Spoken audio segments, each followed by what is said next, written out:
Azərbaycan və Gürcüstan yalnız qonşu dövlətlər deyil, eyni zamanda regionda strateji tərəfdaşlıq münasibətləri quran, ortaq tarixə, mədəni dəyərlərə və qarşılıqlı hörmətə əsaslanan iki dost ölkədir. Bu qala konsert isə həmin münasibətləri musiqi və sənət vasitəsilə bir daha nümayiş etdirdi. Gecədə Gürcüstanın simfonik orkestri, müzik bənd, şvitkatsa ansamblı və tanınmış solistlərin ifaları səsləndirildi. Tədbirin qonaqları Azərbaycanla mədəni əlaqələrin inkişafına verilən önəmi xüsusi vurğuladılar. Yeni layihələrin təməlinin qoyulduğu da diqqətə çatdırıldı. Ölkələrimiz arasında mədəni əlaqələr çox yüksək səviyyədədir. Məqsədimiz gələcəkdə də ənənələri davam etdirməkdir. Mən Azərbaycanı çox sevirəm. Azərbaycanın mədəniyyət naziri ilə görüşdüm.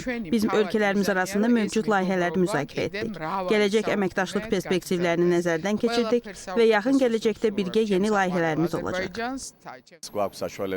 Gürcüstan Mədəniyyət Günləri çərçivəsində geniş tədbirə görə Azərbaycana, Heydər Əliyev Fonduna təşəkkür edirəm. Bizim ölkələrimiz qardaş dost ölkələrdir, strateji tərəfdaşlardır.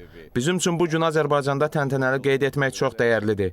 Gürcüstan estrad ulduzlarının çıxışları, ümumilikdə mədəniyyətimizin təqdim edilməsi dostluğumuzun rəmzidir. Fürsətdən istifadə edərək Azərbaycan xalqını bu 28 may müstəqillik günü münasibətilə təbrik edirəm. Sülh və əmin-amanlıq arzulayıram. Konsertdə səsləndirilən Azərbaycan və Gürcü mahnıları maraqlı izlənildi. Mehin Hacıyeva, Rüyal Əsədov, Şamilə Şamil qızı, ASTV xəbər.